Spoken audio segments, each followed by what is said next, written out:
વિદ્યાર્થી મિત્રો એવીપી એજ્યુકેશનની અંદર તમારું સ્વાગત છે। જે વિદ્યાર્થી મિત્રોએ ચેનલને સબસ્ક્રાઇબ ના કરી હોય તે કરી લેજો, જેથી નવા વિડીયો તમને સરળતાથી મળી રહે।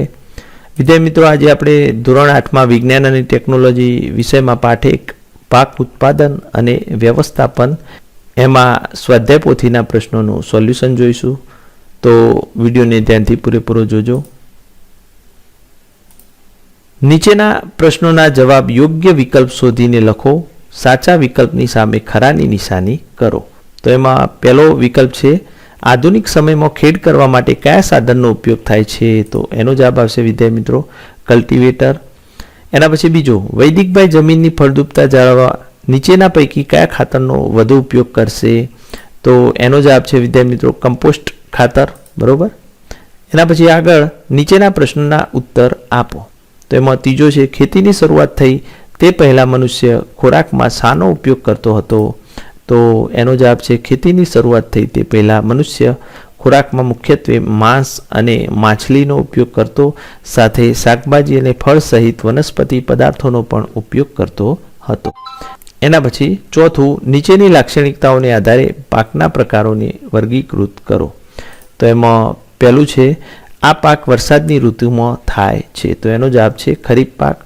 બીજું, આ પાકનો સમયગાળો ઓક્ટોબરથી માર્ચ સુધીનો છે, તો એનો જવાબ છે રવિ પાક।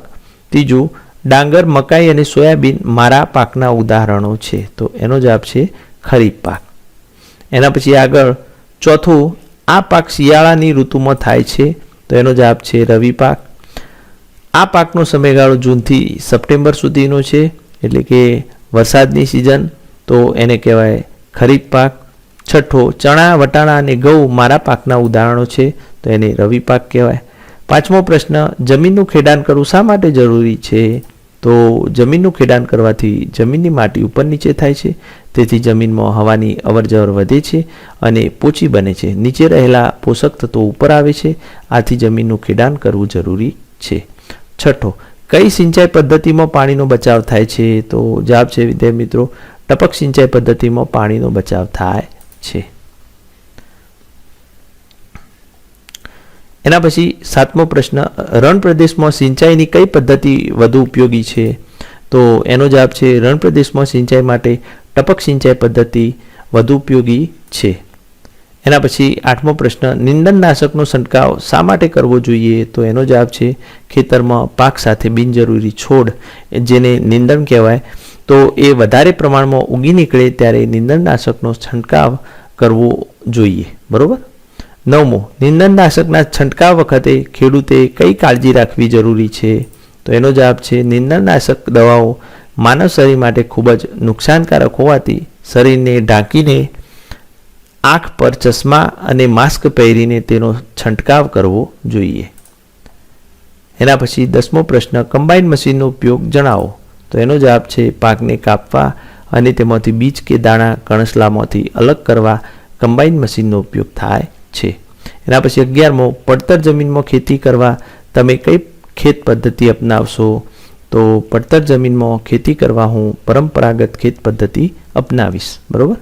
12મો, અનાજ સંગ્રહ કરવા માટે લીમડાના સૂકા પાન શા માટે વપરાય છે? તો અનાજ સંગ્રહ કરવા માટે લીમડાના સૂકા પાન એટલે વપરાય છે કે તેનાથી અનાજ સડતું નથી અને લાંબો સમય તેને જાળવી શકાય છે। 13મો, ખેતરમાં કુદરતી ખાતરનો ઉપયોગ કરવો હિતાવહ છે, શા માટે? વૈજ્ઞાનિક સમજૂતી આપો। તો ખેતરમાં કુદરતી ખાતરનો ઉપયોગ કરવો હિતાવહ છે, કારણ કે કુદરતી ખાતર લાંબા સમય સુધી જમીનમાં રહે છે અને તે જમીનને નુકસાન કરતું નથી, આથી ખેતરમાં કુદરતી ખાતરનો ઉપયોગ કરવો હિતાવહ છે।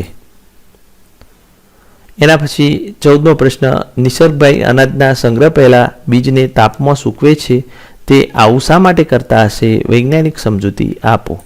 તો એનો જવાબ છે કારણ કે અનાજના સંગ્રહ પહેલાં તેને સૂકવવામાં ના આવે તો ભેજના કારણે અનાજમાં સૂક્ષ્મજીવોની વૃદ્ધિ થાય છે, જેને કારણે અનાજ સડી જાય છે। અનાજને સૂકવવાથી ભેજનું પ્રમાણ ઘટે છે અને તે લાંબો સમય ટકી શકે છે, તેથી અનાજના સંગ્રહ પહેલાં બીજને તાપમાં સૂકવવામાં આવે છે। એના પછી 15મો પ્રશ્ન, માધાભાઈ સાપુતારા વિસ્તારમાં રહે છે, તો તેમના માટે સિંચાઈની કઈ પદ્ધતિ વધુ યોગ્ય છે, શા માટે? તો એનો જવાબ છે સાપુતારામાં સિંચાઈ માટે ટપક સિંચાઈ પદ્ધતિનો ઉપયોગ થાય છે, કારણ કે ત્યાં ભેજ અને વરસાદી વાતાવરણ હોવાથી પાકને પાણીની જરૂર ઓછી હોય છે. એના પછી 16મો પ્રશ્ન, નિમેશભાઈ પોતાના ખેતરમાં પાકની ફેરબદલી દ્વારા ખેતી કરવા માગે છે. આ માટે એક ખરીફ પાક અને એક રવિ પાકનું ઉદાહરણ આપો કે જેથી તેમની જમીનમાં નાઇટ્રોજનનું પ્રમાણ જળવાઈ રહે. તો એનો જવાબ છે નિમેશભાઈ પોતાના ખેતરમાં પાકની ફેરબદલી દ્વારા ખરીફ પાક તરીકે મકાઈ વાવી શકે છે અને રવિ પાક તરીકે ઘઉં વાવી શકે છે. આમ કરવાથી નાઇટ્રોજનનું પ્રમાણ જળવાઈ રહે છે. 17મો, અનુકૂળ ભૌગોલિક પરિસ્થિતિ હોવા છતાં યથાર્થભાઈનો પાક નિષ્ફળ જાય છે. આ માટેના કોઈપણ 3 કારણો કયા હોઈ શકે તે જણાવો. તો એનો જવાબ છે નિષ્ફળ થવાના કારણો નીચે મુજબ છે. પહેલું, વાતાવરણમાં ભેજ અને વરસાદનું પ્રમાણ વધવાથી. બીજું, પાક સાથે ઉગી નીકળતા નીંદણના કારણે. ત્રીજું, ખેતર ફરતે પ્રાણીઓથી રક્ષણ ન હોવાથી. બરોબર.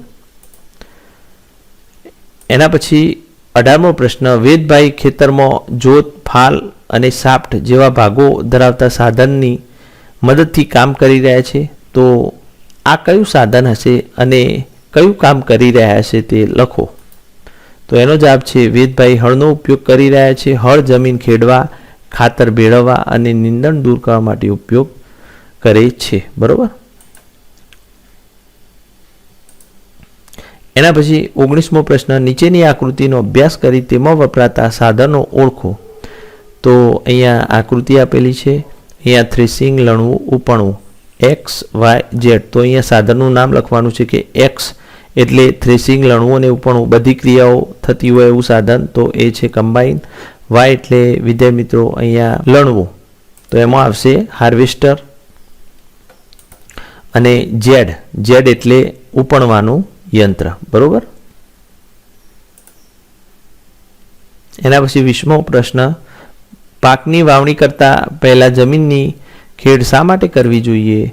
તો જવાબ છે પાકની વાવણી કરતા પહેલા જમીનની ખેડ કરવાથી જમીનની માટી ઉપર નીચે થાય છે, તેથી જમીનમાં હવાની અવરજવર વધે છે અને પોચી બને છે. નીચે રહેલા પોષક તત્વો ઉપર આવે છે. આથી પાકની વાવણી કરતા પહેલા જમીનની ખેડ કરવી જરૂરી છે. 21મો, રાહુલ તેના ઘરે ગાય પાળવા માંગે છે, તો તેણે કઈ કઈ કાળજીઓ રાખવી જોઈએ? તો એનો જવાબ છે રાહુલે ગાયને રહેવા માટે યોગ્ય વ્યવસ્થા કરવી જોઈએ. ગાયને ઉનાળાની ગરમીમાં, શિયાળાની ઠંડીમાં અને ચોમાસામાં કોઈ તકલીફ ન પડે તેનું ધ્યાન રાખવું જોઈએ. સૌથી વધુ ધ્યાન તેના ખોરાક પર રાખવું જોઈએ. તેને યોગ્ય પૌષ્ટિક ખોરાક મળી રહે તે જોવું જોઈએ. બરાબર. એના પછી અહીંયા વિદ્યાર્થી મિત્રો પ્રોજેક્ટ કાર્ય આપેલું છે. એમાં 22મો પ્રશ્ન છે, આપની શાળામાં વનસ્પતિ દ્વારા ઉત્પન્ન થતા કચરાનું ખાતર બનાવવાના વ્યવસ્થાપન માટે તમે કેવા પગલાં લેશો તેનું વર્ણન કરો. તો એના માટે આપણે લખી શકીએ કે અમારી શાળામાં અમે એક ખૂણામાં એક યોગ્ય ઊંડાઈનો ખાડો બનાવીશું. તેમાં રોજ શાળામાં વનસ્પતિ દ્વારા ઉત્પન્ન થતો કચરો એમાં ભરીશું. તેમાં રોજે રોજ પાણી છાંટી જઈશું. તેના પર અલગ અલગ પ્રકારના કચરાનું લેયર કરતા જઈશું અને અંતે ખાડાને માટીથી ઢાંકી અને થોડા દિવસ કચરાને પડી રહેવા દઈશું. બરાબર. એના પછી 23મો પ્રશ્ન, તમારા વિસ્તારના ખેતરોની મુલાકાત લઈ કયા પાક માટે કેવી સિંચાઈ પદ્ધતિનો ઉપયોગ થાય તે નોંધો. તો એનો જવાબ છે અમારા વિસ્તારના ખેતરોમાં મોટે ભાગે પારંપરિક પિયત પદ્ધતિનો ઉપયોગ કરવામાં આવે છે, જેમાં મોટે ભાગે કપાસ, વરિયાળી, અજમો, જીરું જેવા પાક ઉગાડવામાં આવે છે. એના પછી 24મો પ્રશ્ન, વિવિધ ખેત ઓજારોની યાદી તૈયાર કરી કોઈપણ 3 ઓજારના ઉપયોગ લખો. તો એનો જવાબ છે ઓજાર, તો હળ, સમાર, ખુરપી, દાંતરડું વગેરે. બરોબર. તો આ ઓજારોનો હવે એના ઉપયોગ, તો હળ તો ખેતરને ખેડવા માટે વપરાય છે. દાંતરડું તો પાકને લણવા માટે અને ખરપીઓ તો નીંદણને દૂર કરવા માટે વપરાય છે. તો આ રીતે વિદ્યાર્થી મિત્રો તમારે સ્વાધ્યાય પોથીનું સોલ્યુશન કરવાનું છે.